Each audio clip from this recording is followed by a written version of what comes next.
Hello there, Reject Nation. I'm Greg Alba. I'm John Humphrey. We're going to watch NISH KUMAR. Thank you for electing Trump. Conan on TBS. This is from May 24th, 2019. It's a top reward video request. Basically, whatever video you requested, this reward's here. We must put up on YouTube in hopes it doesn't get blocked worldwide. This is from JN Valente. Let's watch some stand-up comedy. Woo! It's so nice to be here. This is exciting. This is cool, man. I'm doing a US TV show. That's cool. To give you some context for where my career is at in England, earlier this year I did a show in a church. Like an actual church. I don't mean like an ex-deconsecrated church. I mean on Friday and Saturday there's music and comedy, and on Sunday it's a church. And it turns out I love performing in churches, which makes sense on a structural level, because ultimately a church is a building that's designed for people to speak in and for other people to listen to and appreciate that speech. So the sightlines are incredible, the acoustics are phenomenal, but also I think it's nice occasionally for somebody to speak in a church who looks more like Jesus than any picture of Jesus you've ever seen in your entire lives.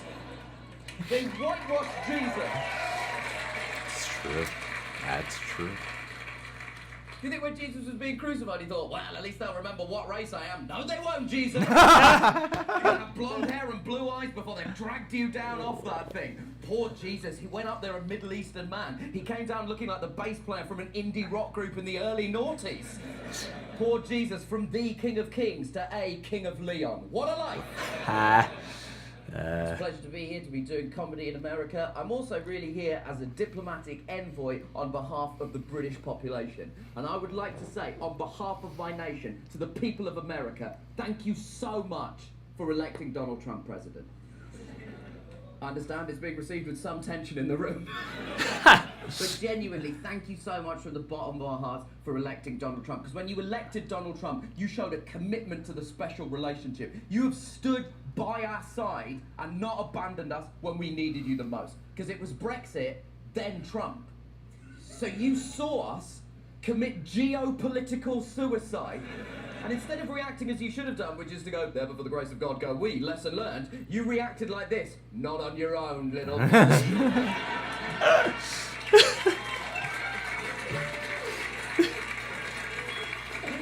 And now the two of us just going off the edge of the cliff like Thelma and Louise at the end of the film.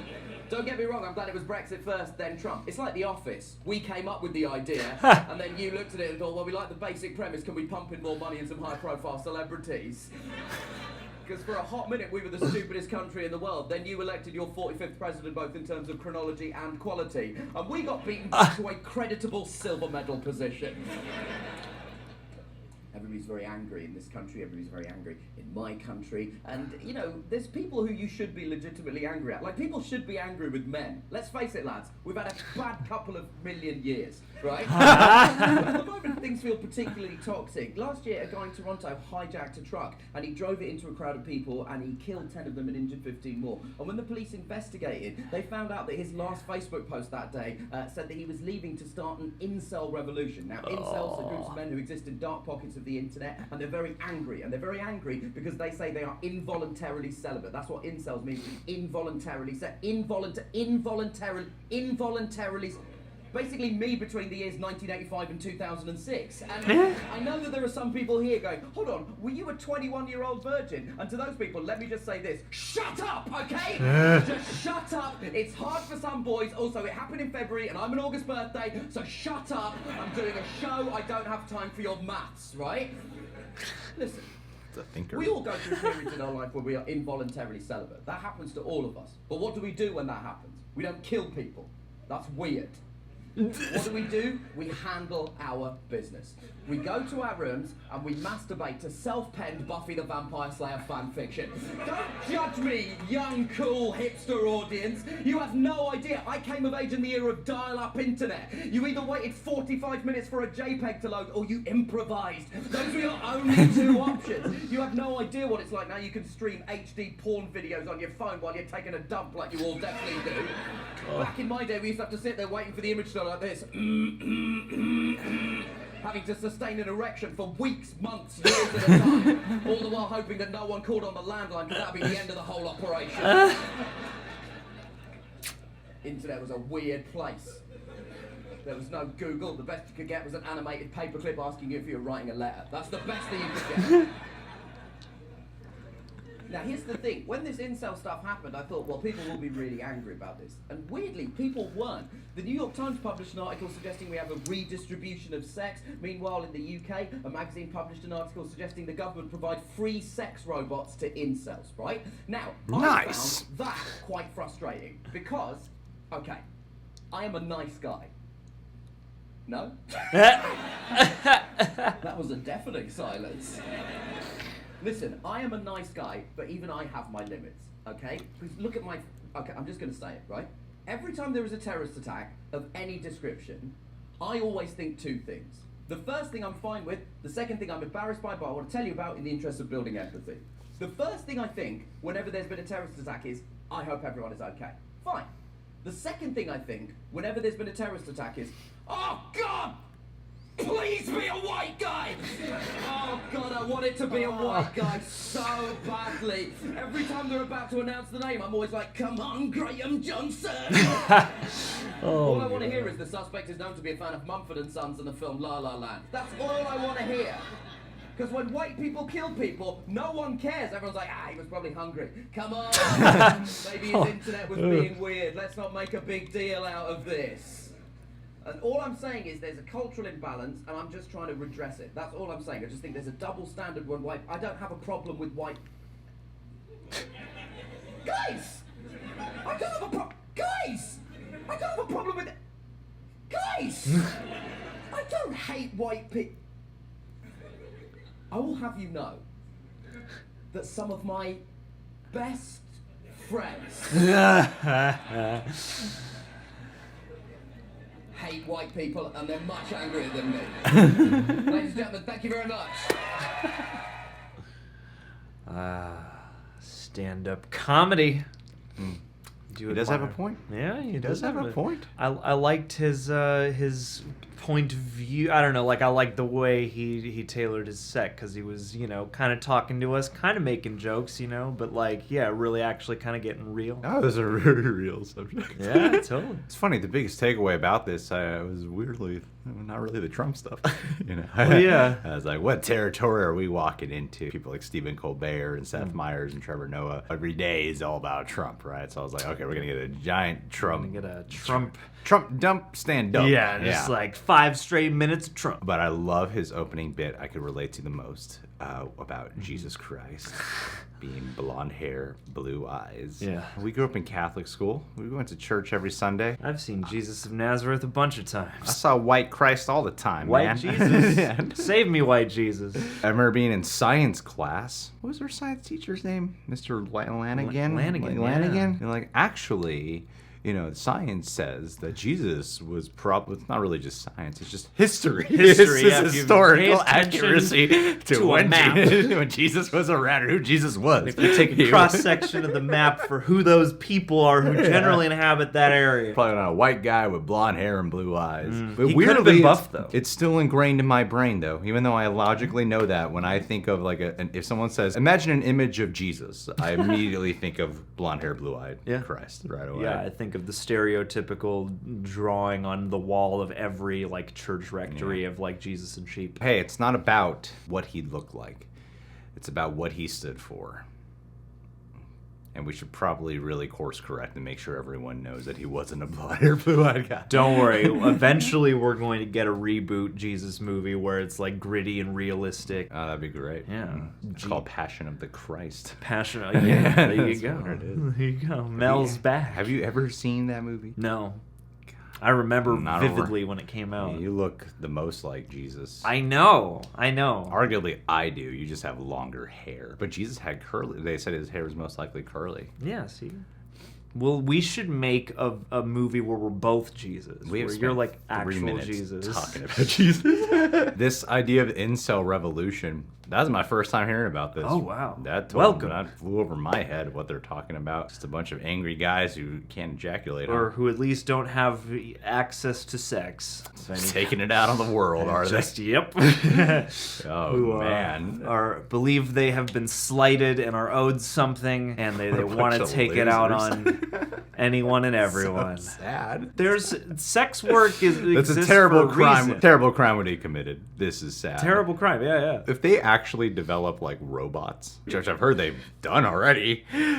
Oh no! There's already enough data to prove how pornography in general you gotta realize, like, porn's been around for a very long time, right? Cave paintings. But internet porn changed and it's just talking about this is just, automatically, this might be blocked just for talking about it. Let's see what happens. He's making fun of like the days of the first internet pornography, but now internet porn with the rapid succession that you get. Dude, there's VR porn now. Well, just even before VR, just how fast-paced everything is and how you get this instant access and how... And there's everything under the sun, like anything you can imagine now. And then wanting more extremity and more extremity. It's affected the development of a lot of kids already. It's actually made it even harder.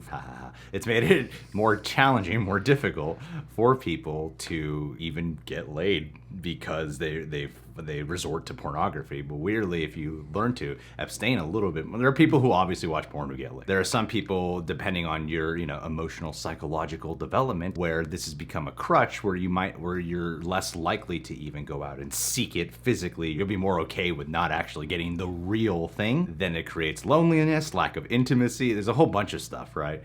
So if they create these robot porn, I feel like it would be taken advantage of so much. There's a time and a place for certain things, but I think it would just like anything, it would get abused. I just think that it's idiotic to propose robots when I'm just like, if you legitimized sex work and then made it so that culture wasn't so hot cold about the entire idea, then you could have a simple system where someone who doesn't, it doesn't help for your high school age people who feel this way, but anybody else who's over 18 would then be able to transactionally go out and have an experience with somebody, and think of how many less angry, vengeful people you could have. And like, if you don't have it be a robot, you have it be an actual human person. Not to be like Captain Prostitution, because there are a lot of ways that can go wrong, but like, if you legitimize that, you could solve this problem in a whole new way. Wait, John, sex work is totally legal as long as there's a camera. Let's do it. Both of you are under arrest for prostitution. It's not prostitution. You paid her to have sex. No, I paid her to have sex and we're filming it. So technically it's not prostitution, it's a porno. Oh, well, as long as you're filming and selling it, it's legal. Remember, kids, she's not a whore if she's an actress. If you only have screens and you only have porn, there's a whole different way your mind's engaging with that, and that totally changes if you rely on it on your interaction with the world. So if you had legal prostitution, that wouldn't be the same issue. And then there's a lot of porn stars who are not even really making money now, so they resort to prostitution. I mean, anything you get from this video, guys, you can actually get a porn star. That's a drag, but I just hope For, their $2,000. situation is a good one and not a shady, bad one. It's all kind of shady. There are lots of ways to prostitute. Please be a white guy! I feel like we've had an uptick in white terror. Well, yeah, now lately it's becoming, especially with what happened in Texas recently, that was an act of racism. Yet, though, if someone is of color, we still respond differently. It's that race's act. You know? Yeah. Whereas if a white guy does it, it's an act of racism from a particular white guy or a group of white people. Yeah. There's if it's like a Muslim dude, it's like, oh, Muslims fucking hate us. It's like a weird. We're slowly learning how to treat the white criminals like the other criminals. And then when it's someone of color, they really seem to capitalize that it's on someone of color. Yeah. It's a weird, I don't know, it's a weird time to watch all the rudders shift for sure, because it's like, I do feel like we are shining more lights on when white people are the terrorists too, to show that it's not just a racial thing necessarily, or it's not something ingrained in one race. We are far from being in a place where everybody sees the full picture and is willing to kind of put their heads together. I heard a report recently that Donald Trump has told over 12,000 lies since his time of being president. False claims, yeah. Just a lot of lying. I never thought about putting a How do finger you, to how it. do you, how do you tell that many lies?